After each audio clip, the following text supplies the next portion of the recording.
कभी कभी किताबें केवल शब्दों का संग्रह नहीं होती, बल्कि वे हमारे दिलों को छूने वाली कहानियां बन जाती हैं। ऐसी ही एक किताब है व्यक्ति आणीवल्ली। यह केवल चरित्रों का संग्रह नहीं, बल्कि एक पूरी दुनिया है, एक ऐसी दुनिया जहां हर व्यक्ति अपने अनोखे रंग में रंगा हुआ है। कहीं कोई हंसाने वाला है तो कहीं कोई रुलाने वाला, और इन्हीं अनोखे किरदारों में से एक है हंसा, एक मासूम, सरल और भावनाओं से भरी लड़की जिसकी कहानी सीधे दिल तक पहुंचती है। इस वीडियो में हम आपको लेकर चलेंगे व्यक्ति आणीवल्ली की दुनिया में और जानेंगे हंसा की मार्मिक, दिल छू लेने वाली कहानी। तो चलिए शुरू करते हैं।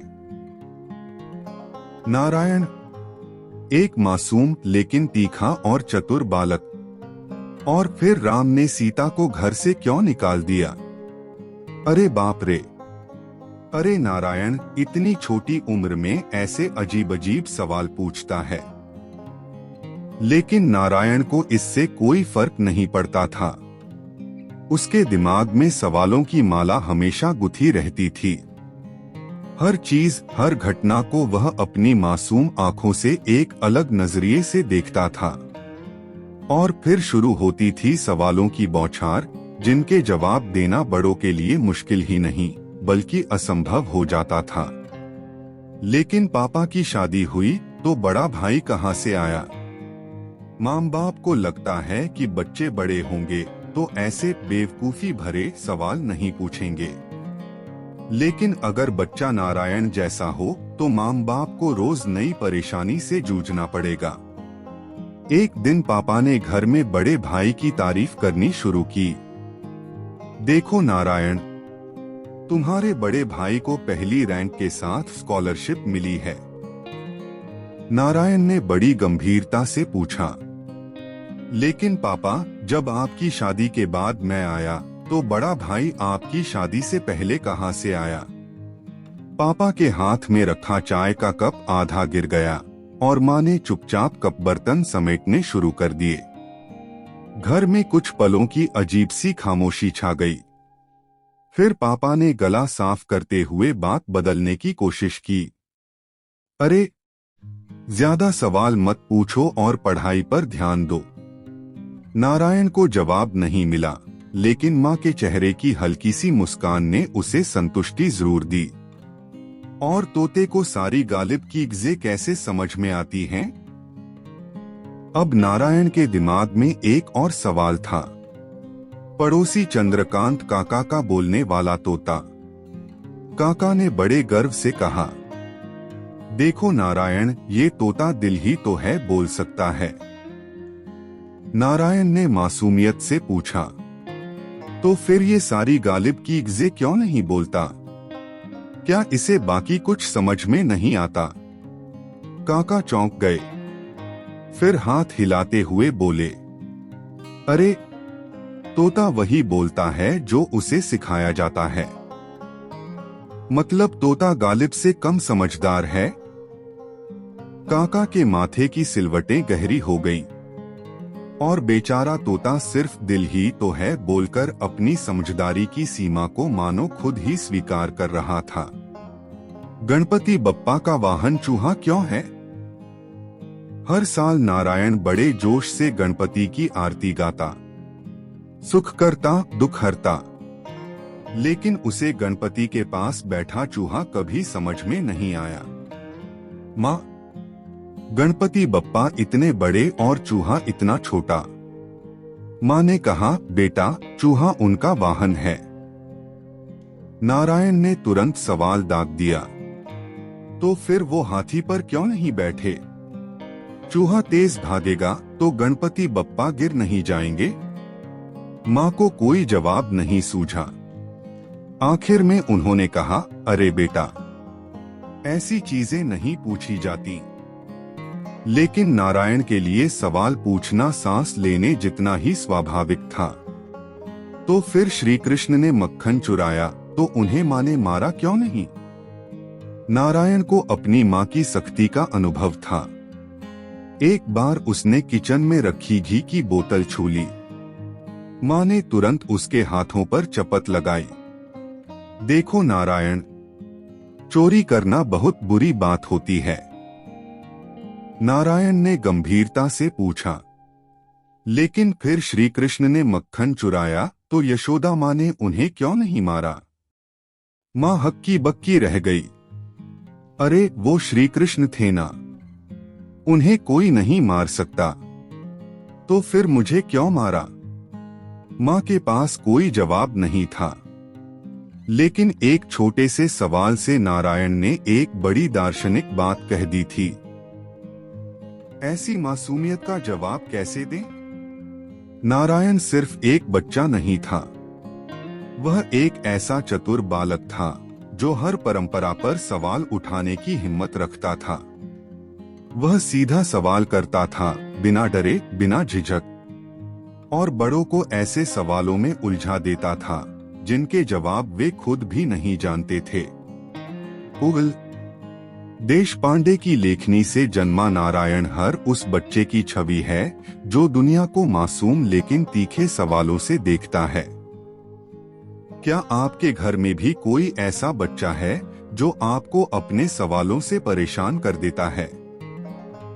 क्या उसके सवालों का जवाब देते समय आप कभी निरुत्तर हुए हैं? अगर नहीं, तो शायद आपके अंदर का नारायण कहीं छुपा बैठा है। उसे फिर से बाहर निकालिए और पूछते रहिए, लेकिन पापा की शादी हुई तो बड़ा भाई कहां से आया? सखाराम गटने, शब्दों की आंधी। तुम्हें पता है, ब्रह्मांड का रहस्य असल में मैंने ही खोजा था। और इतना कहकर सखाराम गटने थोड़ा रुकता है। वह उम्मीद करता है कि सामने वाला कोई प्रतिक्रिया देगा, वाह या सच में। पर जब कोई प्रतिक्रिया नहीं मिलती तो वह खुद ही आगे बोलना शुरू कर देता है। लेकिन न्यूटन और आइंस्टीन ने मेरी खोज चुरा ली। मैं उस समय गणपति उत्सव में बैठकर सोच रहा था और उसी पल मुझे गुरुत्वाकर्षण का रहस्य समझ में आ गया। लेकिन अगर मैंने यह सब बताया तो कोई मानता ही नहीं, इसलिए मैं चुप रहा। सखाराम गटने यानी चलता फिरता ज्ञानकोश। लेकिन दिक्कत यह है कि यह ज्ञानकोश खुद ही अपने ज्ञान को लिखता है और खुद ही उस पर मुहर लगाता है। अरे मुझे उस विषय पर सब पता है। सखाराम गटने किसी भी चर्चा में आसानी से घुस जाता है, चाहे बात राजनीति की हो, अर्थशास्त्र की हो या फिर पौराणिक कथाओं की। महाभारत के बारे में जानते हो? अरे कृष्ण असली कूटनीतिज्ञ था। वह राजनीति का बाप था। कोई धीरे से सिर हिलाता है। लेकिन तुम्हें यह नहीं पता कि असल में दुर्योधन की एक गुप्त सेना थी और उसी सेना की वजह से कौरव युद्ध जीत सकते थे। लेकिन कृष्ण ने एक गुप्त चाल चली।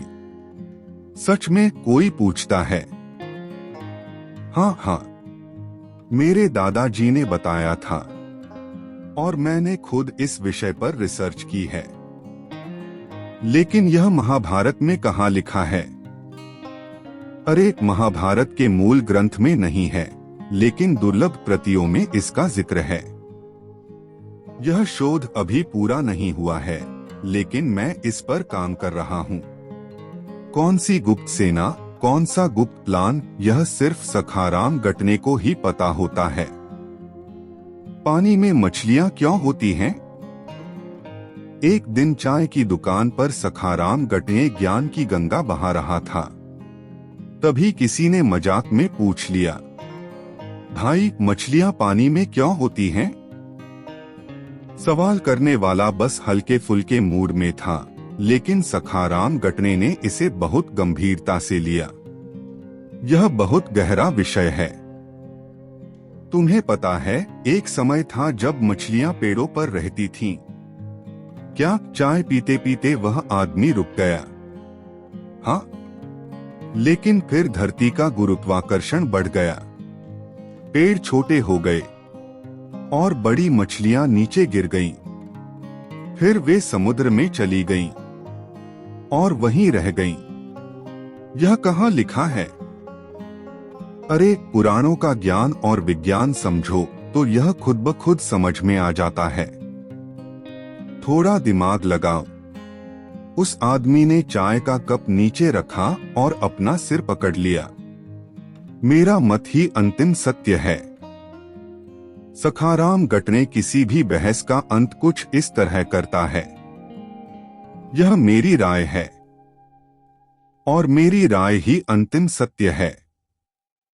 कोई विरोध करता है लेकिन आपका तर्क अधूरा है।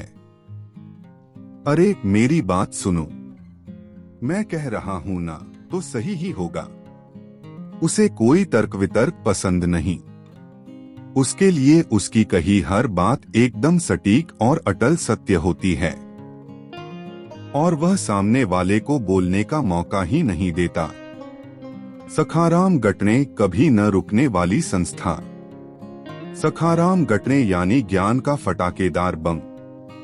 उसके पास विषय हो या न हो, वह बोलता जरूर है। उससे कुछ भी पूछो, जवाब तय होता है। 1, मुझे इस विषय पर सब पता है। 2, मैंने इस पर शोध किया है। 3, मेरा मत ही अंतिम सत्य है। ऐसे इंसान के साथ बहस करने का मतलब समुद्र में तैरने की कोशिश करने जैसा है। कोई कितनी भी कोशिश करे, लेकिन सखाराम गटने उसे बोलने का मौका ही नहीं देगा।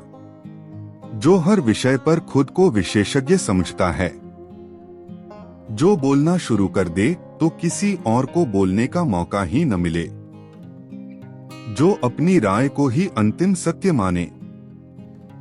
नंदा प्रधान, महान कवि। कविता क्या होती है जानते हो? कविता आत्मा की तड़प है, भावनाओं की बाढ़ है।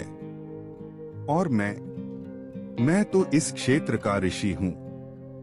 यह कहते हुए नंदा प्रधान अपनी मूंछ का एक सिरा ऊपर उठाते हैं और हाथ झटकते हुए अदृश्य दर्शकों का अभिवादन करते हैं। उन्हें उम्मीद होती है कि लोग तालियां बजाएंगे, लेकिन वहां बैठे लोग एक दूसरे को देखकर मन ही मन सोचते हैं, अब यह कौन सी नई मुसीबत आ गई। कविता मेरा साधना है। नंदा प्रधान ऐसे व्यक्ति हैं जिन्होंने खुद को कविता सम्राट घोषित कर दिया है। उन्हें किसी प्रमाण पत्र की जरूरत नहीं। कविता जब उपजती है, जानते हो क्या होता है? वह किसी के कंधे पर हाथ रखते हुए कहते हैं। वह ईश्वर की प्रेरणा होती है। और मैं तो ईश्वर की प्रेरणाओं का चलता फिरता झरना हूं। मेरी कविताएं दिल में उतर जाती हैं। उनकी कविताएं भावनाओं का अनोखा खेल होती हैं। पर यह खेल समझने लायक होता है या नहीं, यह समझना कठिन होता है। आसमान को छू लूं मैं, जलते तारों की चिंगारी, धरती की छाती पर परिचित दुखों का भार। वह कोई अनजाने में बोल उठता है, अरे यह तो कुछ भी नहीं। प्रधान जोश में आगे झुकते हैं। एक बार मैंने आत्मा के आंसू नाम की कविता लिखी थी।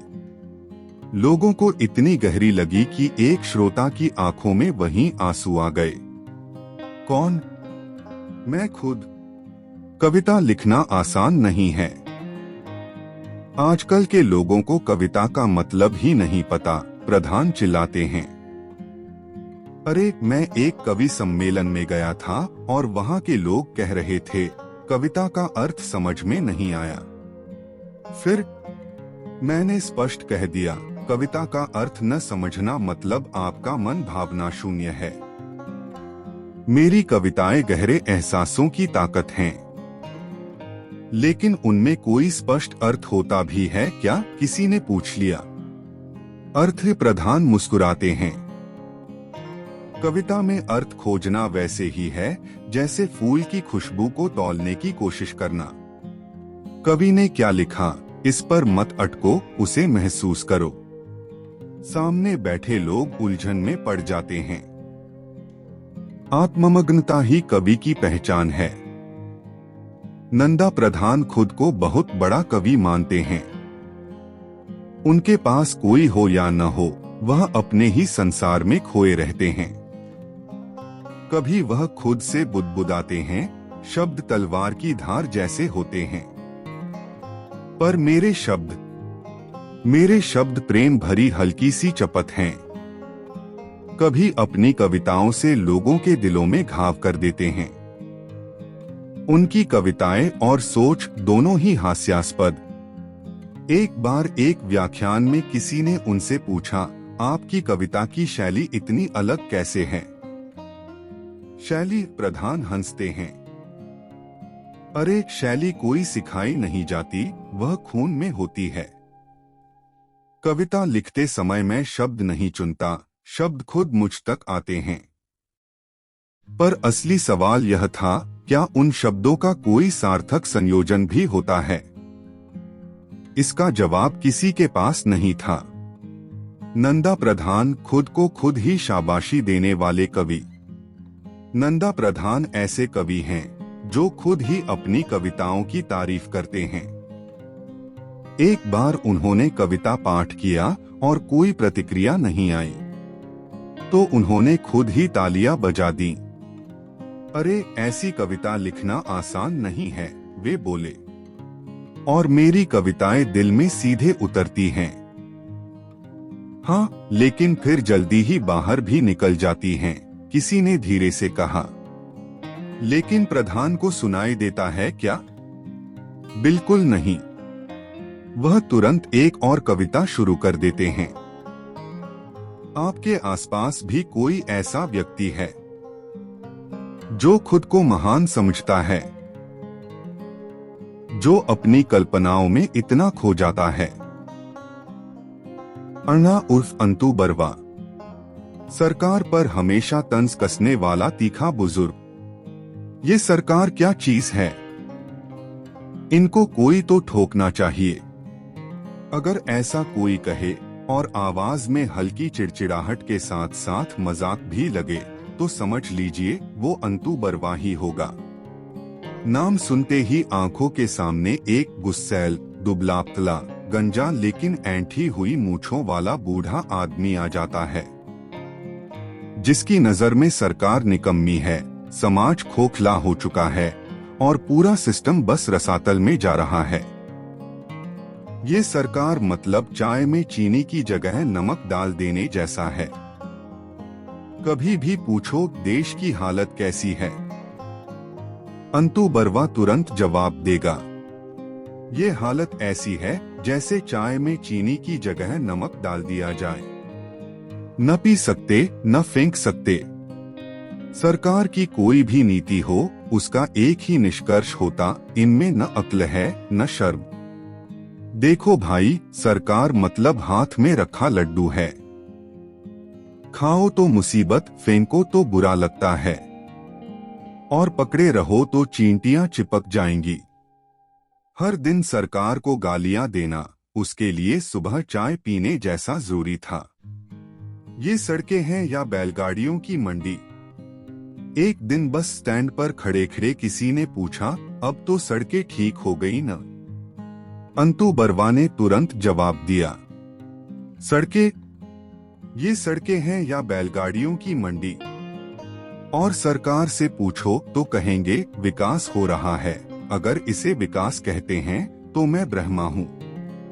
वहीं खड़े एक नौजवान ने कहा, लेकिन सरकार नई योजनाएं ला रही है। अंतु बरवा थोड़ा झुककर बोला, अरे तुझे अभी भी इन पर भरोसा है? ये सरकार ऐसी है जैसे बारिश में भीगी माचिस की तीलियां हाथ में तो अच्छी लगती हैं, लेकिन जलती कोई नहीं। सच बताओ, ये देश तो बस हवा के भरोसे चल रहा है।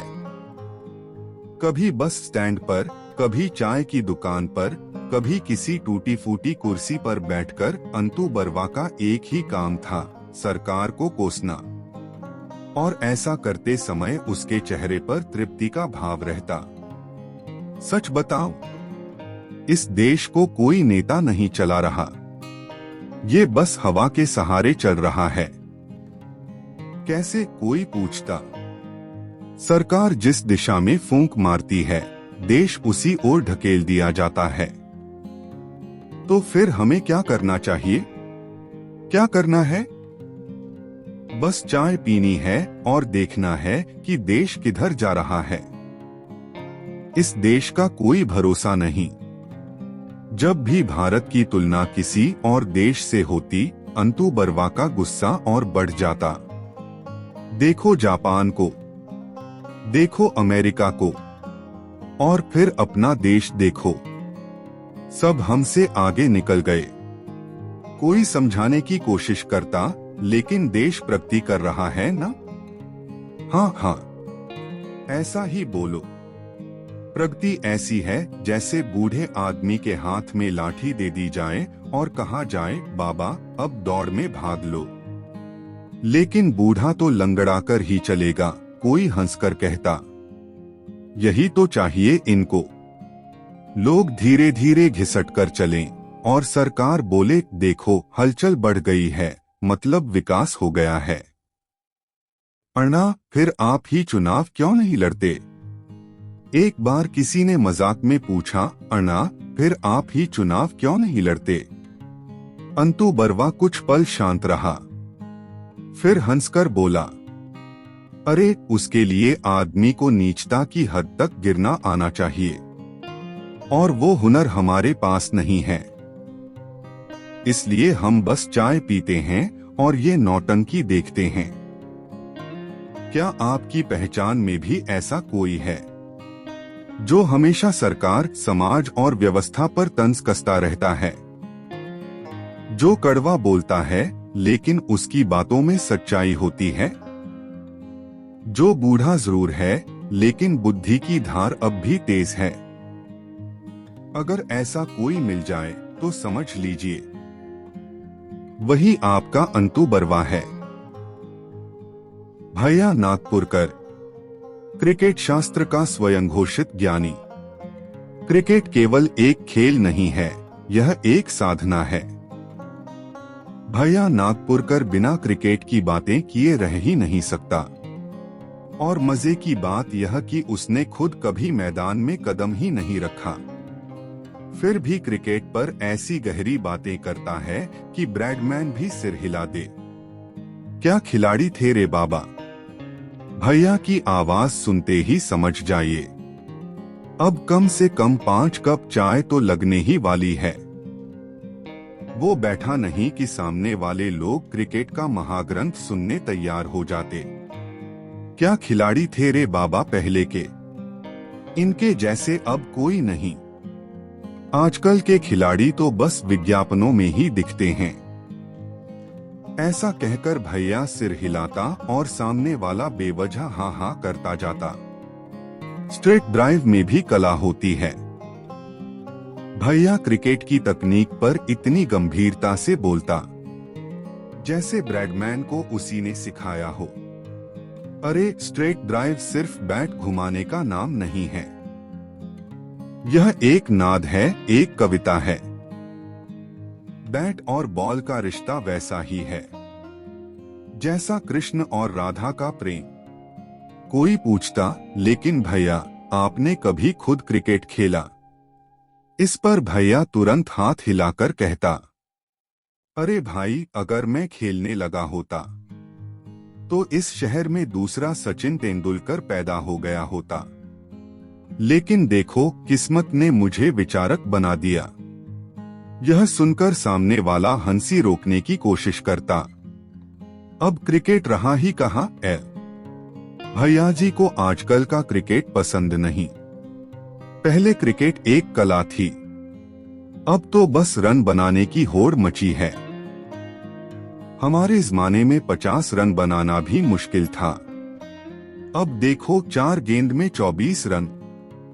ऐसा भी कोई क्रिकेट होता है क्या? लेकिन भैया T20 का जमाना है। जमाना तो फिर वड़ा पाव को भी पाव भाजी कहने लगो। सचिन, द्रविड़, लारा मेरे समय के हीरो। भैया हर बड़े खिलाड़ी का फैन था। उसके मुताबिक सचिन क्रिकेट के भगवान थे, द्रविड़ एक दीवार थे और लारा का खेल एक काव्य था। उसके किस्से सुनकर ऐसा लगता था जैसे ये खिलाड़ी उसके घर में ही रहते थे। अरे द्रविड़ का डिफेंसिव शॉट देखो, लगा ही नहीं कि वो खेल रहा था। ऐसा लग रहा था जैसे कोई किला बना रहा हो। कोई कहता भैया अब भी अच्छे खिलाड़ी हैं। अच्छे नहीं, बस कैमरे के सामने ज्यादा बोलने वाले हैं। पहले के कप्तान मैदान पर खेलते थे, अब ट्विटर पर। अगर मैं कोच होता तो भारत 7 वर्ल्ड कप जीत चुका होता। भैया जी की बातें सुनकर लगता कि अगर वो टीम इंडिया के कोच होते तो ऑस्ट्रेलिया और इंग्लैंड भी उनसे सीखने आते। अगर मैं कोच होता तो खिलाड़ियों से कहता, कलाई में ताकत रखो लेकिन बैटिंग में लय होनी चाहिए। और ये क्या फील्डिंग कर रहे हो तुम लोग? फील्डिंग एक कला है, यह कोई हाथ पैर हिलाने का काम नहीं। भैया तो आप एक बार मैदान में क्यों नहीं उतरते? कोई पूछता तो भैया आप किसी टीम को ट्रेनिंग क्यों नहीं देते? भैया हंसते हुए कहता, अरे भाई अगर मैं मैदान में उतर गया तो बाकियों को खेलने का मौका ही नहीं मिलेगा। क्यों? क्योंकि मेरी टीम का नाम होता भैया नागपुरकर 11। और ये सुनकर सब हंस पड़ते। क्या आपके जान पहचान में कोई ऐसा इंसान है जो क्रिकेट की बातें किए बिना रह ही नहीं सकता, जो हर खिलाड़ी की तकनीक पर भाषण देता है लेकिन खुद कभी बैट नहीं पकड़ा, जो खुद को महान समझता है लेकिन मैदान पर जाने का टाइम ही नहीं है? तो समझ जाइए वही आपका भैया नागपुरकर है। हरितात्या, चलता फिरता महाभारत, ऐसा कुछ कोई लिख नहीं सकता। ये तो मैंने खुद देखा है। शाम का वक्त होते ही जैसे बच्चे मैदान में खेलने दौड़ पड़ते हैं, वैसे ही हरितात्या चौपाल या घर के बरामदे में आकर जम जाते और उनके बैठते ही महाभारत के युद्ध की गूंज शुरू हो जाती। क्या बताओ रे, वो युद्ध का दृश्य ही अलग था। बिना किसी संदर्भ के हरितात्या सीधे कथा शुरू कर देते। क्या बताओ रे, वो युद्ध का दृश्य ही कुछ अलग था। अर्जुन के रथ का पहिया कीचड़ में धंस गया और सामने खड़ा था पूरा कौरव सेना का दल। उसी वक्त भीष्म पितामह का बाण निकला और मैंने, हरितात्या आपने? अरे हाँ, मैं वही था। मैं यूं ही कोई कहानी नहीं बना रहा। मैंने अर्जुन से कहा, अर्जुन पीछे मत हटना, यह क्षत्रिय धर्म है। हम सब मंत्रमुग्ध होकर सुनते रहते, क्योंकि हमारे सामने सिर्फ हरितात्या नहीं बल्कि महाभारत के रणभूमि में खड़ा एक महान योद्धा था। तभी मैंने गदा उठाई और हरितात्या की युद्ध गाथा और रोमांचक होती जाती। उस दिन अगर मैं वहां न होता तो शायद महाभारत की कहानी कुछ और ही होती। उसी वक्त दुर्योधन मुझ पर झपटा। मैंने तुरंत गदा उठाई और लेकिन हरितात्या, दुर्योधन से गदा युद्ध तो भीम ने किया था ना? अरे उससे पहले की बात बता रहा हूं। उससे पहले मैंने ही उसे सबक सिखाया था। मैंने भीम से कहा, भीम उसकी जांघ पर वार कर, नहीं तो यह फिर उठ खड़ा होगा। लेकिन ये बात किसी ग्रंथ में लिखी ही नहीं गई। हम आश्चर्य में डूब जाते। इतने सालों तक महाभारत पढ़ाने वाले गुरुओं ने हमें यह बात क्यों नहीं बताई? रामायण की लड़ाई तो और भी भयंकर थी। महाभारत की कहानियां खत्म होती तो हरितात्या रामायण की लड़ाई छेड़ देते। लक्ष्मण जब घायल हुए थे तो मुझे साफ याद है, हनुमान को मैंने ही कहा था, बेटा जाओ संजीवनी बूटी ले आओ।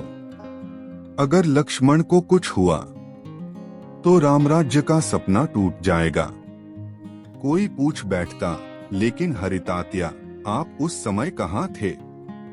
अरे लक्ष्मण के दाहिने हाथ की ओर था, उनकी ढाल पर मेरा हाथ था। हम सोचने लगते, हरितात्या क्या सच में इतिहास में थे?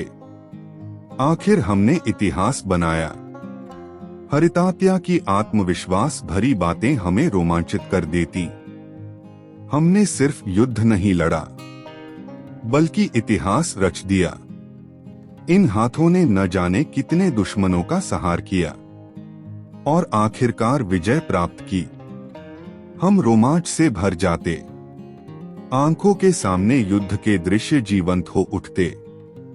फिर चाहे वो रामायण हो या महाभारत, कभी कभी सोचते, इतिहास में हरितात्या का नाम क्यों नहीं लिखा गया? फिर समझ आता, शायद इतिहास में क्या लिखना है ये भी हरितात्या ने ही तय किया होगा।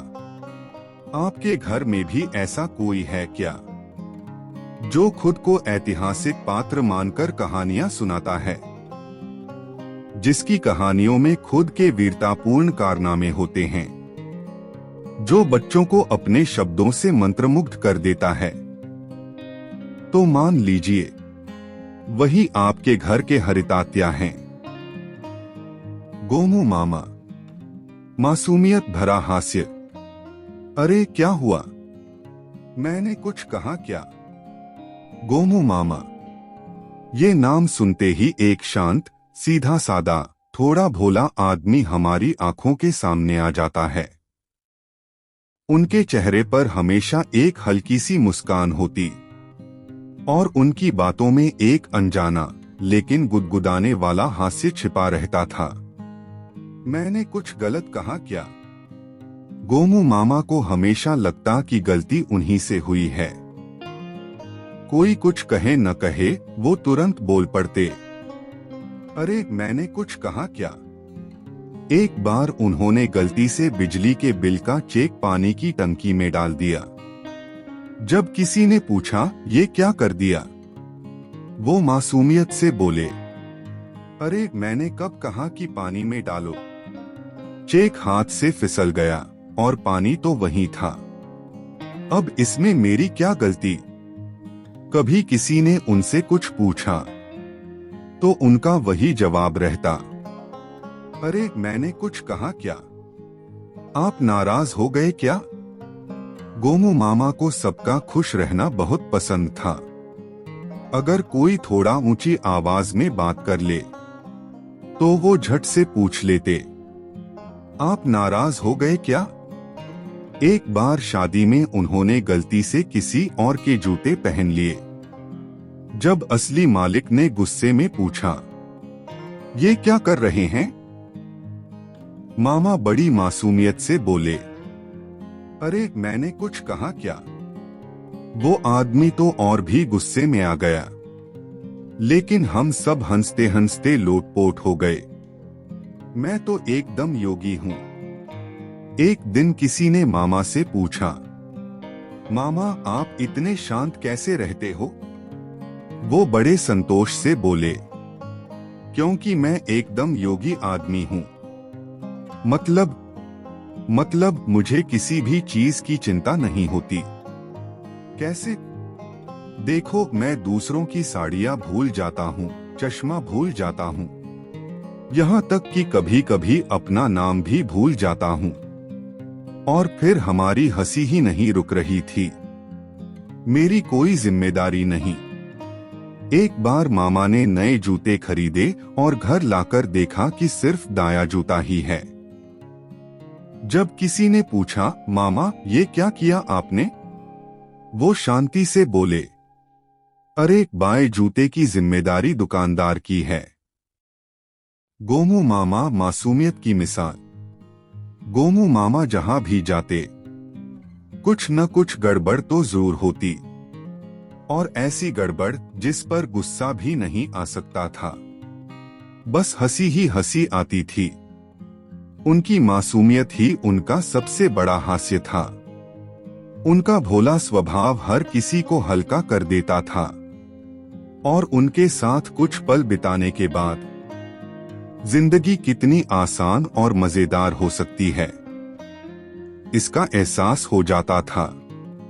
और आखिर में अगर कहीं कोई छोटी मोटी गड़बड़ हो जाती तो हम बस एक ही सवाल पूछते, ये क्या गोमू मामा के स्टाइल में हुआ क्या?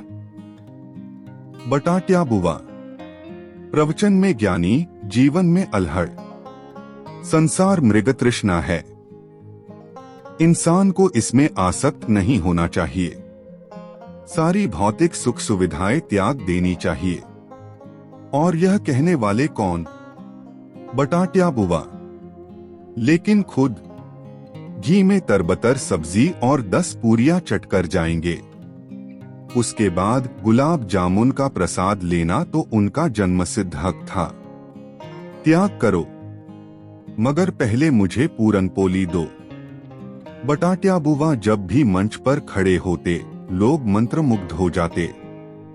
उनके प्रवचन की गूंज उनके भारी भरकम शरीर जितनी ही प्रभावी थी। संसार नश्वर है, त्याग ही सबसे बड़ा धर्म है।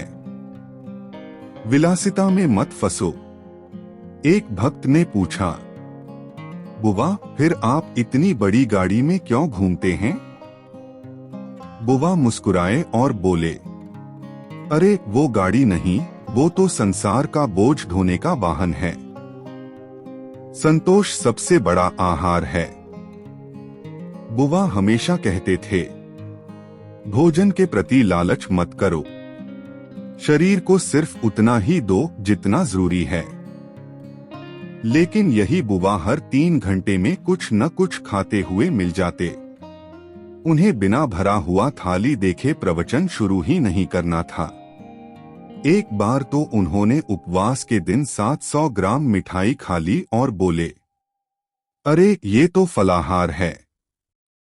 लोभ बुरा है, लेकिन मेरी थैली संभालो। लोभ इंसान का सबसे बड़ा शत्रु है, इसलिए पैसों का मोह त्याग दो। लेकिन बुआ जहां भी जाते अपनी पोटली को कड़ी पकड़ से थामे रखते। एक भक्त ने हिम्मत कर पूछ ही लिया, बुआ आप खुद पैसे का लोभ क्यों नहीं छोड़ते? बुआ ने आंख मटकाते हुए जवाब दिया, अरे भाई ये लोभ नहीं, ये तो भविष्य के लिए योजना है। मेरे पैर छू लो, लेकिन जूते संभाल कर। बटाट्या बुआ के वचन किसी कविता से कम नहीं थे।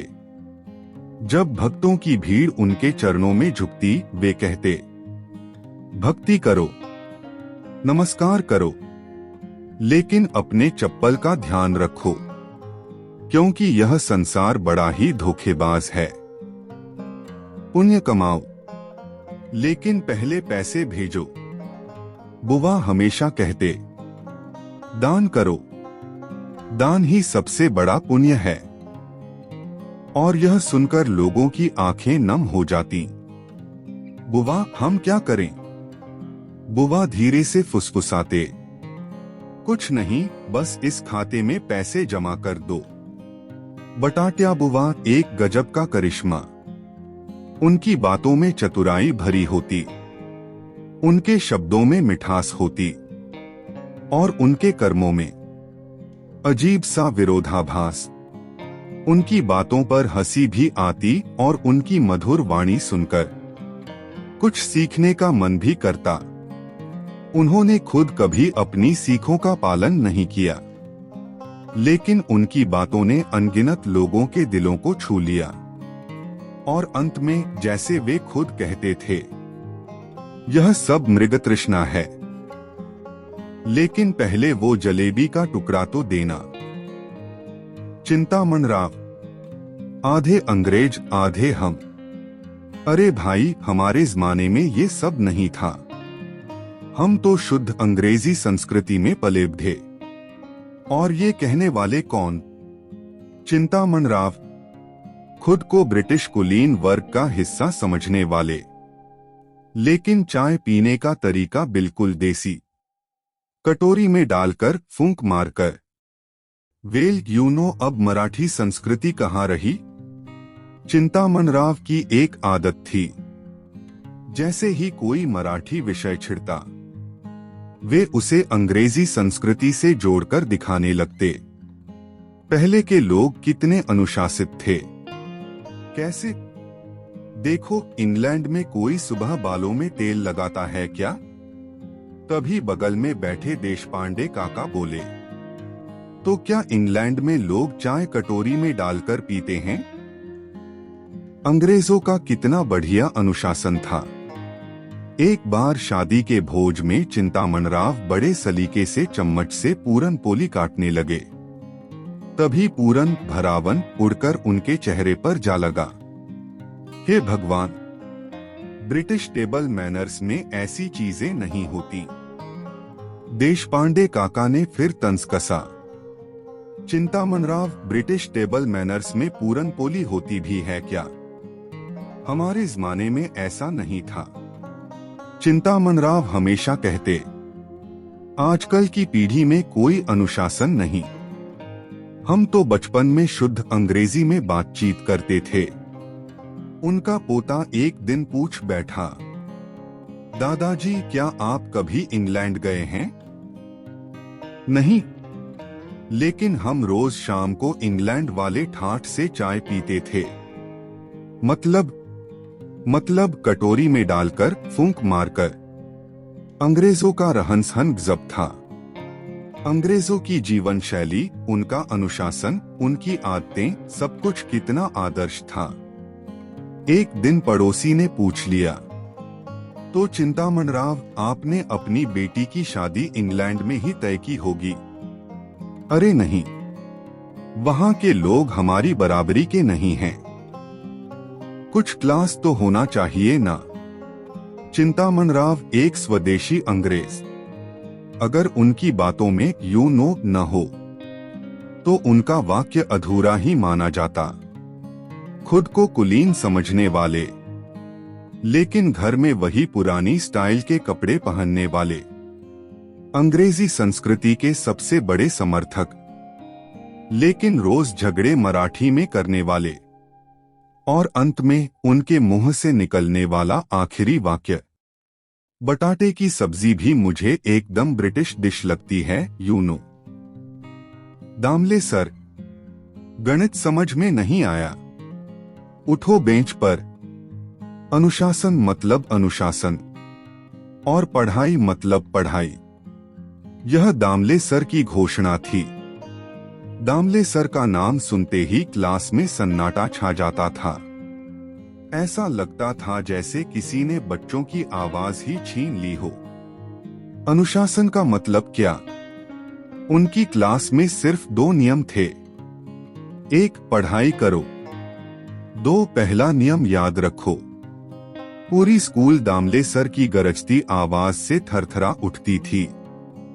बच्चों, क्लास में शोर मतलब सजा, और सजा मतलब उठो बेंच पर।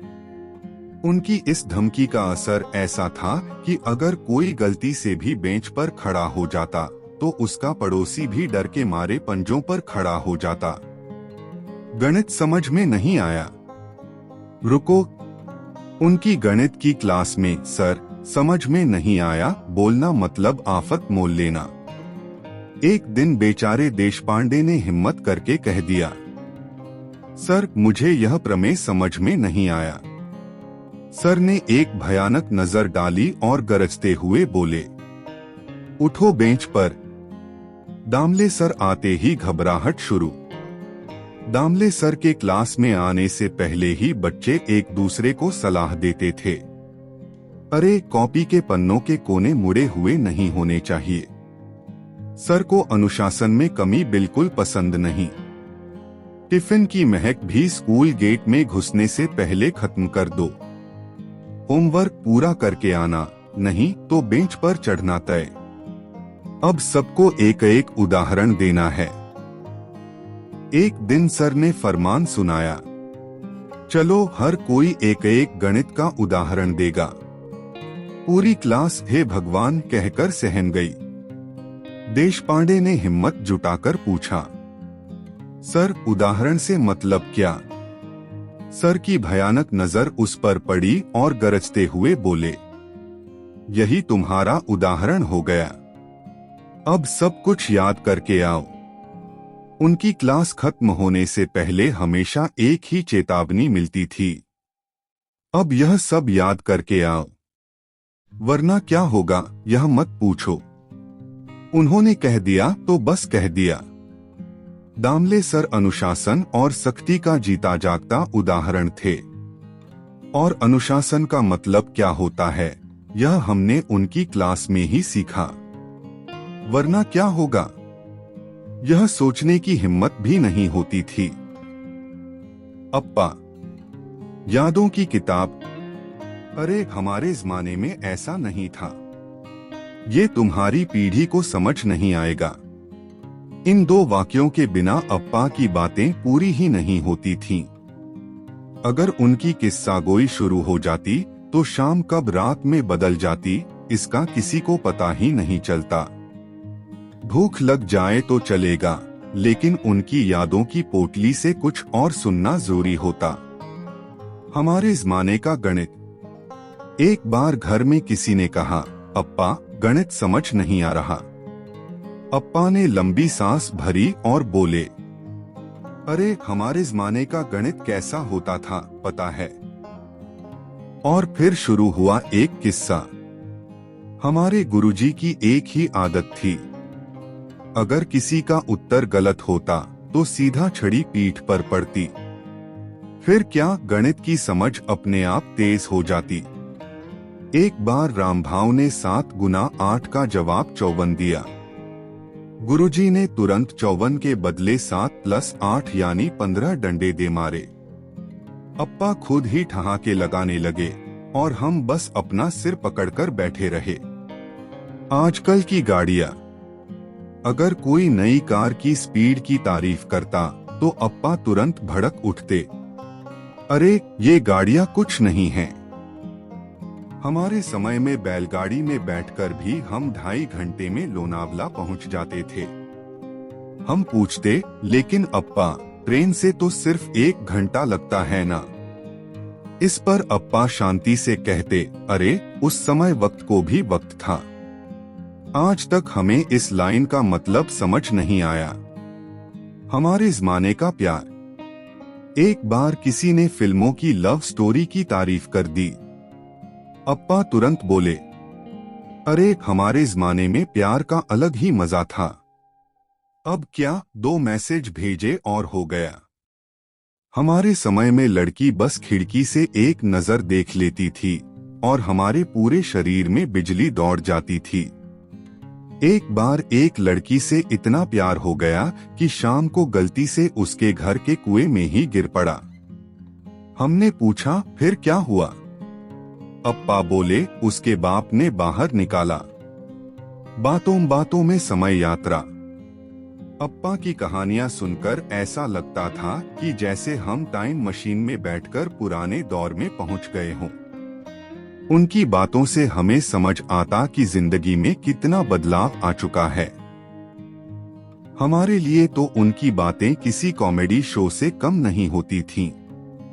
और आखिर में हर कहानी पर उनका एक ही डायलॉग होता, ये तुम्हारी पीढ़ी को समझ नहीं आएगा। बापू काणे। आस्था की अंधश्रद्धा। अरे बाबाजी की कृपा से सब होता है। तुम विज्ञान पर भरोसा करते हो? मैंने अपनी आंखों से चमत्कार देखे हैं। बापू काणे चलते फिरते चमत्कारों के भंडार थे। उनके अनुसार हर समस्या का सिर्फ एक ही हल था, बाबा का आशीर्वाद। अगर उन्होंने बाबा की शरण न ली होती तो शायद पृथ्वी घूमना ही बंद कर देती। चमत्कारी चश्मा। एक दिन बापू बड़े गर्व से बोले, मेरी आंखों की रोशनी अचानक कमजोर हो गई थी। कितने ही डॉक्टरों को दिखाया मगर कोई इलाज नहीं मिला। फिर मैं बाबा के पास गया। बाबाजी ने मुझे एक पेड़ के नीचे खड़ा किया, कुछ मंत्र पढ़े और मेरी आंखों पर भस्म फूंक दी। जैसे ही उन्होंने फूंक मारी, मुझे सब कुछ साफ साफ दिखने लगा। यह चमत्कार नहीं तो और क्या है? मैंने पूछा, तो फिर अब आप चश्मा क्यों लगाते हैं? बापू बड़ी मासूमियत से बोले, अरे वो भस्म एक बार धुल गई ना, सांप गया। लेकिन कहाँ? गांव में एक दिन खबर फैली कि बापू के घर में सांप घुस आया है। हम सब दौड़ते हुए उनके घर पहुंचे और देखा, बापू बीच में बैठे थे और हाथ में एक छोटा सा तांबे का लोटा पकड़े हुए थे। सांप इस लोटे में बंद हो गया है। सबने उत्सुकता से अंदर झांका, लेकिन लोटा खाली था। हमने पूछा, बापू सांप कहाँ है? बापू मुस्कुराते हुए बोले, अरे बाबाजी ने चमत्कार किया और वह अदृश्य हो गया। इतना सुनते ही हम सब चुपचाप वहां से खिसक लिए। बाबा का प्रसाद, दवा या चमत्कार? एक बार बापू ने बड़े विश्वास से बताया कि उनके बाबाजी का एक खास प्रसाद है जो हर बीमारी को दूर कर सकता है। सर दर्द, बाबाजी का प्रसाद। पैर में मोच, बाबाजी का प्रसाद। बच्चा पढ़ाई नहीं कर रहा, बाबाजी का प्रसाद। मैंने हंसकर पूछा, बापू यह प्रसाद आखिर होता क्या है? बापू रहस्यमय अंदाज में बोले, यह तो गुप्त चीज है, लेकिन जिसने खा लिया उसकी हर बीमारी गायब। अगले हफ्ते बापू खुद तेज बुखार से तप रहे थे। मैंने मुस्कुराकर पूछा, बाबाजी का प्रसाद लिया क्या? बापू बोले, अरे सारा खत्म हो गया ना। आस्था बनाम तर्क। बापू काणे भक्ति और अंधविश्वास की उस पतली रेखा पर खड़े थे जहां से हकीकत और कल्पना का फर्क मिट जाता है। उनकी बातों पर लोग हंसते थे, मगर उनकी श्रद्धा अडिग थी। उनकी भक्ति को देखकर कभी कभी लगता, चमत्कारों पर भरोसा करना आसान है, मगर कभी कभी तर्क से भी काम लेना पड़ता है। लेकिन बापू के लिए तर्क वितर्क की दुनिया ही अलग थी। भवाली काकू, शिकायतों की फैक्ट्री की मालकिन। भगवान के घर की घड़ी उल्टी चल रही है। मेरा अच्छा समय कब आएगा? सारा घर परिवार मेरे ही सिर पर बैठा है। यह तकलीफ मुझे ही क्यों मिली? मेरी किस्मत में ही दुख लिखा है। भवाली काकू यानी चलती फिरती शिकायतों की फैक्ट्री। अगर उन्होंने बोलना शुरू कर दिया तो पूरा घर जैसे अघोषित कर्फ्यू में चला जाता था। अगर किसी पड़ोसन ने पूछ लिया, काकू तबीयत कैसी है, तो अगले 15 मिनट तक पूरा मोहल्ला एक दर्दभरी कहानी सुनने को मजबूर हो जाता। शिकायतों की कोई सीमा नहीं। सुबह उठते ही उनकी दिनचर्या शिकायतों से शुरू होती थी। अगर चाय थोड़ी ठंडी हुई, मेरी जिंदगी का ही तापमान गिर गया है। अगर बारिश की 2 बूंदें गिर गईं, अरे यह पुरानी तकलीफ फिर लौट आई। और अगर गर्मी थोड़ी ज्यादा हो गई, मेरी तकदीर में ही जलना लिखा है।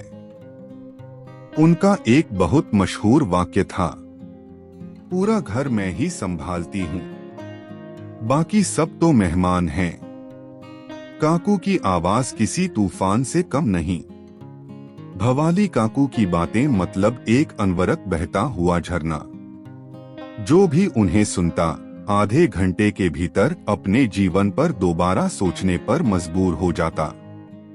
एक बार उन्होंने अपनी सास के ज़माने की तकलीफें बतानी शुरू की। मेरी सास तो साक्षात यमराज की बहन थी। मुझे सोने तक की इजाजत नहीं थी। फिर तुरंत पति की शिकायत शुरू, अरे ये तो बस ऑफिस जाते हैं, घर में कुछ भी समझते नहीं। फिर बच्चों की बारी, अपनी हड्डियां घिसकर इन्हें बड़ा किया और अब इन्हें फोन करने की भी फुर्सत नहीं। और अंत में भगवान पर ही इल्जाम, हे भगवान, मैंने पिछले जन्म में कौन सा पाप किया था? घर की खुफिया एजेंसी। भवाली काकू यानी पड़ोस में होने वाली हर हलचल का रिकॉर्ड रखने वाली खुफिया एजेंसी। किसके घर में क्या पक रहा है, कौन कब बाहर जाता है, किसकी किससे अनबन है, यह सब उन्हें बखूबी पता होता।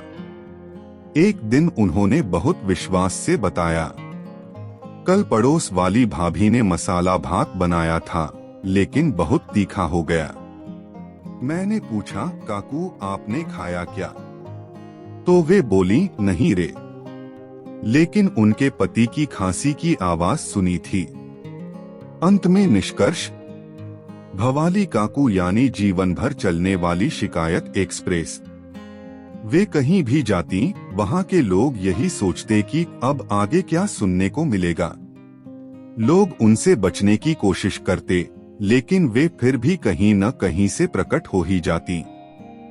कभी बालकनी में, कभी मंदिर की सीढ़ियों पर, तो कभी किराने की दुकान पर, और फिर शिकायतों की रेलगाड़ी चल पड़ती। सखाराम शेनवी, कंजूसी की जीती जागती मिसाल। क्या ये चीज जरूरी है या बस शौक के लिए ले रहे हो? अरे भाई, पैसे पेड़ पर नहीं उगते। 4 पैसे बचाने हो तो 4 कदम चलने में क्या बुराई है? सखाराम शेनवी यानी कंजूसी शब्द का चलता फिरता उदाहरण। उनकी पूरी दुनिया बस बचत और खर्च के इर्द गिर्द घूमती थी। बैंक में अफसर, पर घर में पैसे के चौकीदार।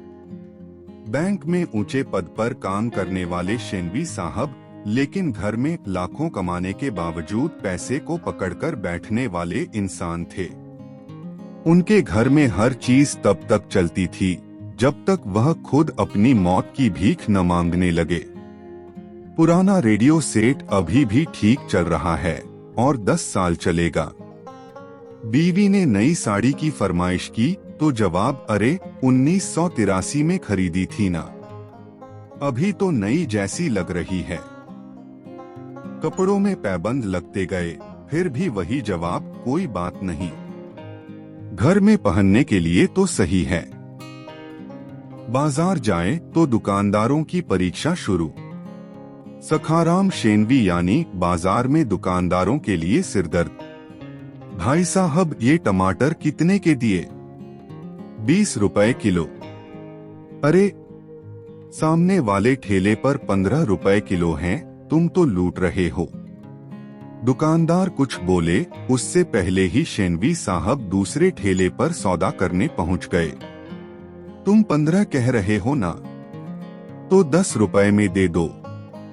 आखिरकार दुकानदार तंग आकर टमाटर बेच ही देता और शेनवी साहब विजी मुद्रा में घर लौटते। बड़ा सौदा किया आज।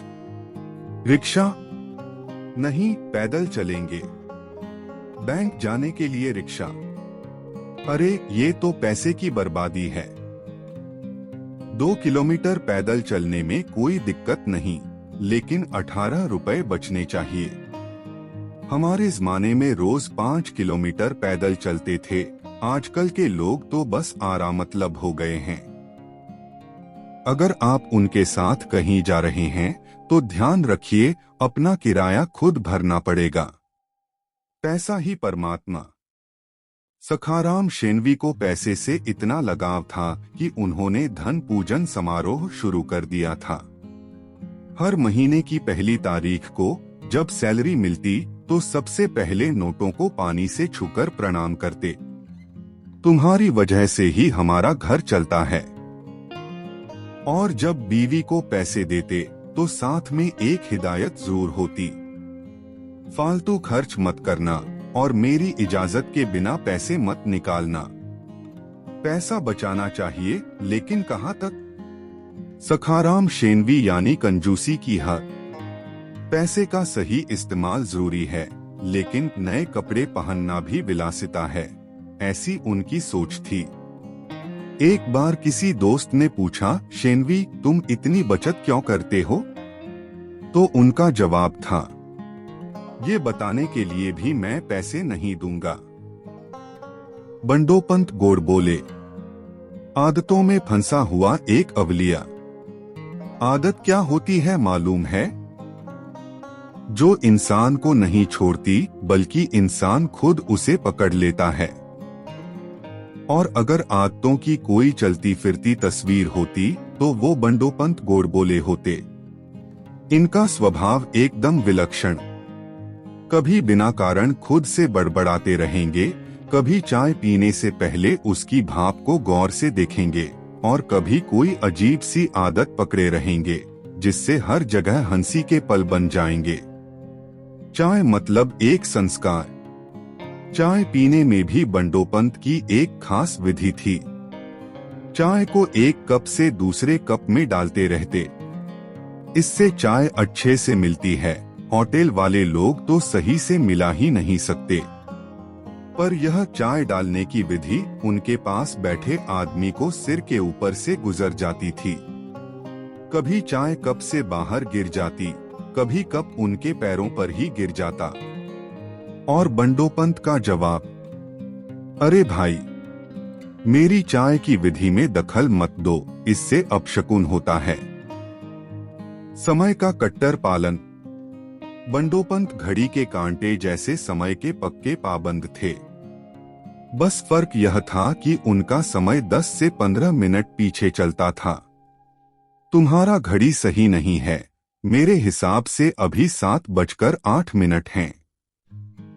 उनकी मान्यता थी कि किसी भी चीज को वक्त पर नहीं करना मतलब जीवन का अपमान करना। दूध गर्म करना है तो सिर्फ 4 मिनट में, अगर ज्यादा हो गया तो दूध खराब हो जाएगा।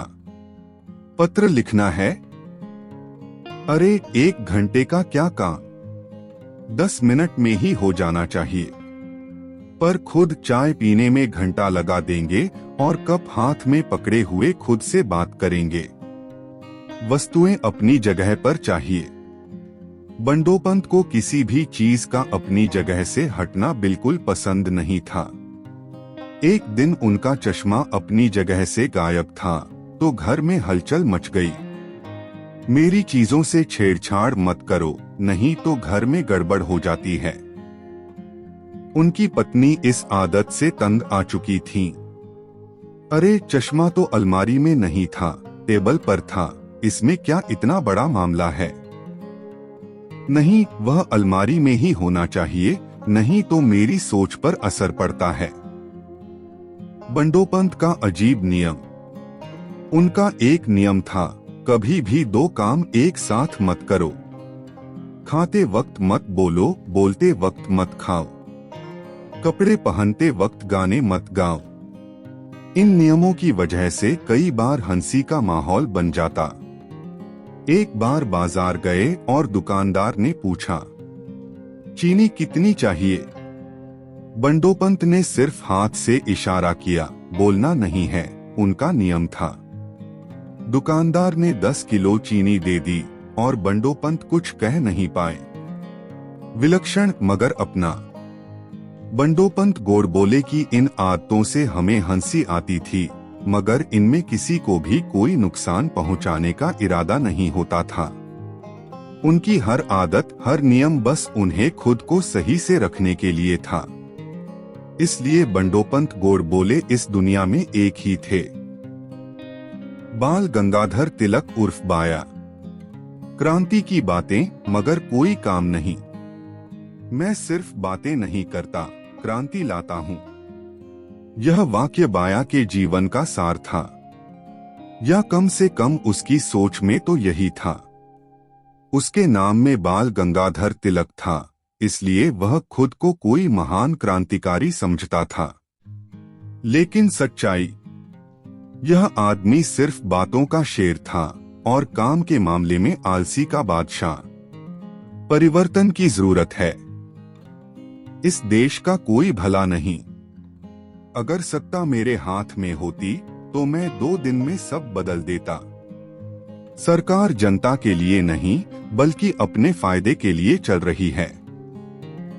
इस तरह के बड़े बड़े बयान वह रोज किसी न किसी को सुनाता था। लेकिन जब कोई पूछता, अच्छा तुमने अब तक देश के लिए क्या किया, तो वह खांसकर चुप हो जाता और तुरंत बात बदल देता।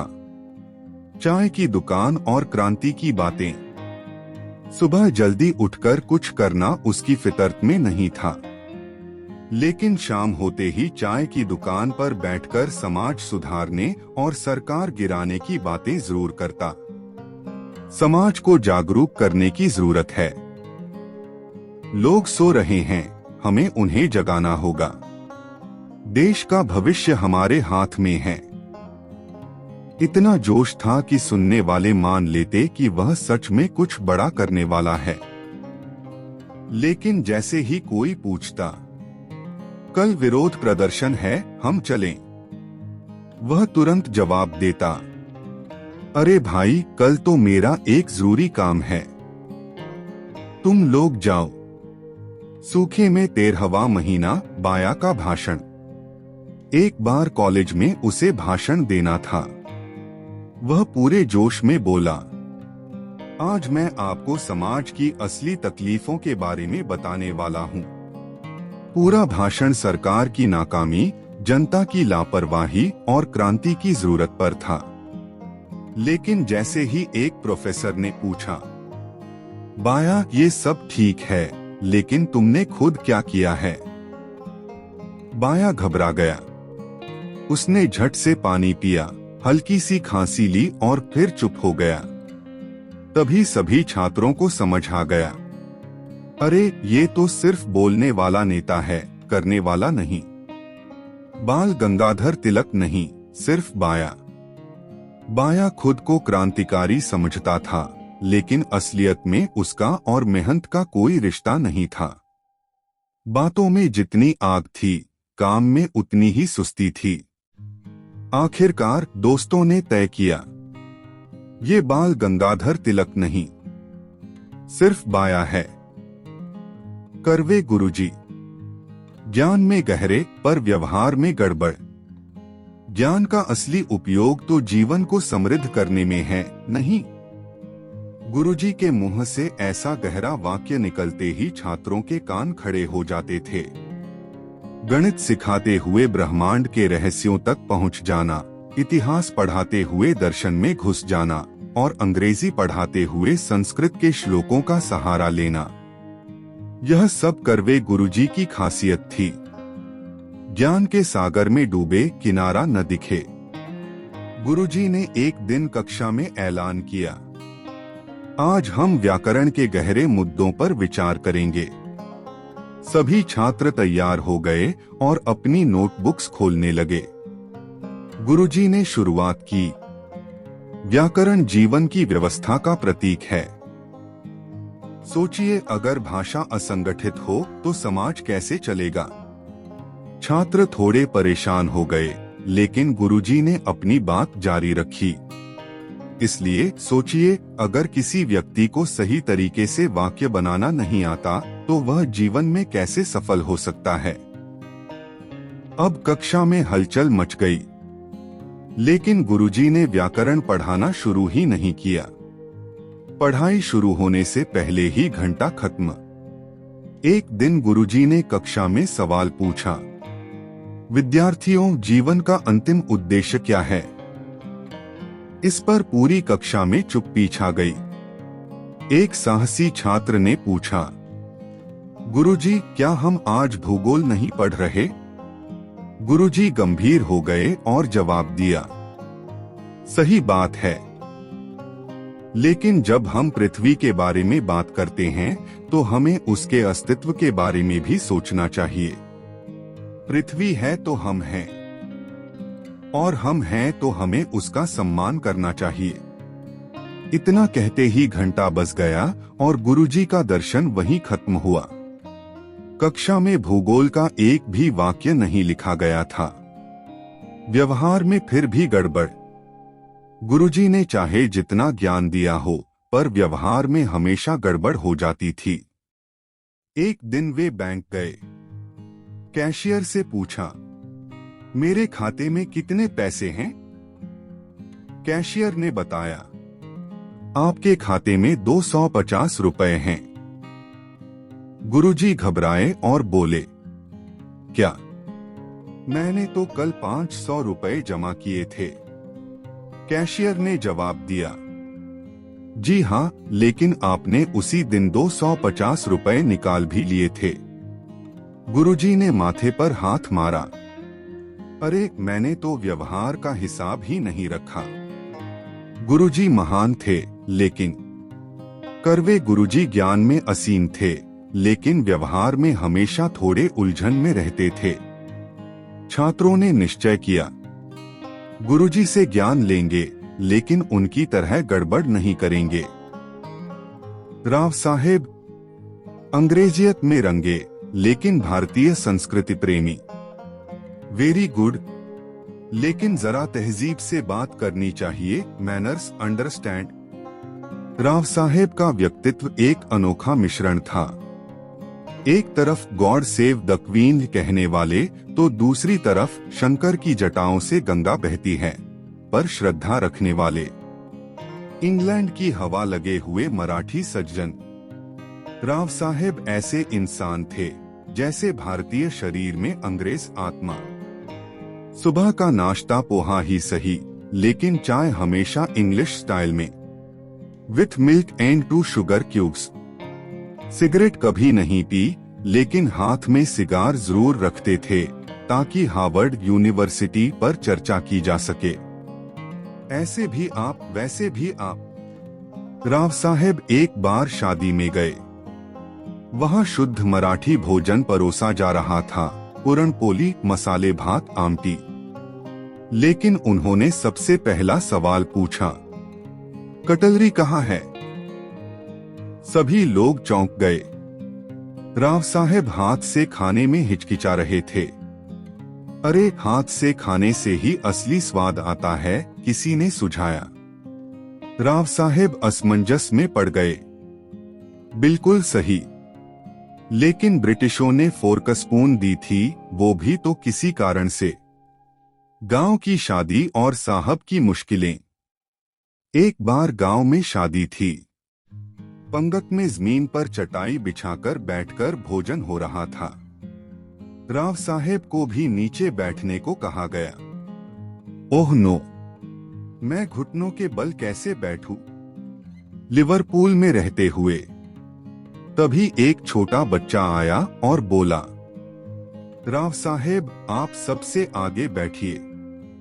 माजघर में आपके लिए एक कुर्सी रखी गई है। राव साहेब ने राहत की सांस ली। भगवान का शुक्र है। अरे भाई, इंसान को थोड़ी सुविधा भी चाहिए। संस्कृति के जाल में फंसे। राव साहेब एक बार रामायण पर भाषण दे रहे थे। रामायण एक भव्य ग्रंथ है। इसमें संस्कृति भी है और अनुशासन भी। श्रोता तालियां बजाने लगे। तभी किसी ने सवाल किया, राव साहेब, आपने गीता पढ़ी है? राव साहेब थोड़ा हड़बड़ा गए। हाँ, बिल्कुल, लेकिन मैंने पहले शेक्सपियर पढ़ा। उसमें भी गीता जैसा ज्ञान है। पूरी सभा स्तब्ध रह गई। दिल कहीं भी हो, लेकिन राव साहेब का यह द्वंद्व कभी खत्म नहीं हुआ। दिल से वो भारत में थे, लेकिन दिमाग इंग्लैंड में अटका था। उन्होंने जीवन भर संस्कृतियों को मिलाने की कोशिश की, लेकिन आखिर में लोग यही कहते थे। राव साहेब अंग्रेजों के जमाने के आखिरी भारतीय साहब थे। ढूंढू तात्या, पांडित्य का दिखावा और विरोधाभास का भंडार। अरे, विद्या तो ऐसी होती है जैसे अर्जुन ने धनुर्विद्या सीखी थी। ढूंढू तात्या जब बोलना शुरू करते तो अच्छों का दिमाग चकरा जाता। आधी बोलेंगे, बाकी का मतलब आपको खुद निकालना होगा। शब्द ऐसे भारी भरकम इस्तेमाल करेंगे कि शब्दकोश खत्म हो जाए, फिर भी अर्थ समझ न आए। ज्ञान संपन्न या भ्रमित। एक दिन वाचनालय में चर्चा हो रही थी। सभी रामायण और महाभारत पर बात कर रहे थे। ढूंढू तात्या ने आंखें बंद की और बोले, अरे, महाभारत में सब कुछ है। राजनीति, धर्म, युद्ध नीति।